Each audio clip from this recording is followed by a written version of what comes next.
ഇത് റാം നാരായൺ ബഗേൽ. കുറച്ച് ദിവസങ്ങൾക്ക് മുമ്പ് ഛത്തീസ്ഗഡിലെ കർഹി ഗ്രാമത്തിൽ നിന്ന് ജോലി തേടി കേരളത്തിലെത്തിയ പാവം മനുഷ്യൻ.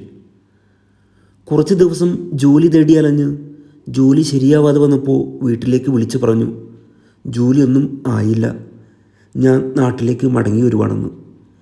പിന്നീട് ഡിസംബർ 18-ന് കേരള പോലീസിൽ നിന്നും റാം നാരായണിൻ്റെ വീട്ടിലേക്ക് ഒരു കോൾ വന്നു. റാം പോലീസ് സ്റ്റേഷനിലുണ്ട്, ഇങ്ങോട്ട് വരണമെന്ന്. പാവം വീട്ടുകാർ റാമിൻ്റെ കൊലപാതകം സ്വപ്നത്തിൽ പോലും വിചാരിച്ചിട്ടുണ്ടാവില്ല. കാരണം അവരുടെ മനസ്സിലെ കേരളം സുന്ദരമാണ്, സുരക്ഷിതമാണ്, വർഗവർണ്ണ ദേശ വിവേചനമില്ലാത്തവരാണ്, സ്നേഹമുള്ളവരാണ്, 100% സാക്ഷരരാണ്. അതുകൊണ്ടാണല്ലോ 3-4 സംസ്ഥാനങ്ങൾ താണ്ടി കേരളത്തിലേക്ക് റാം വണ്ടി കയറിയത്.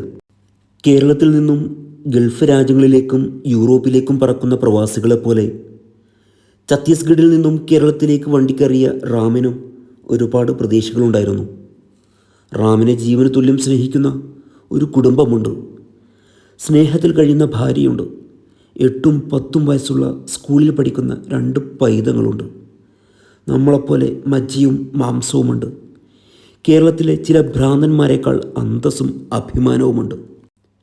എവിടെ പിഴച്ചു നമ്മുടെ കേരളത്തിന്? ഇത്തരം ദേശവിരുദ്ധരെ നമ്മുടെ നാട്ടിൽ നിന്നെങ്കിലും തുടച്ചു നീക്കണ്ടേ? ഹമാരെ പ്രിയ ഛത്തീസ്ഗഢി ലോഗോं के लिए ये हमारे नाम पर नहीं है, बल्कि कुछ राष्ट्र विरोधियों के नाम पर किया गया है. आइए ऐसे राष्ट्र विरोधियों के खिलाफ एकजुट होकर लड़ें.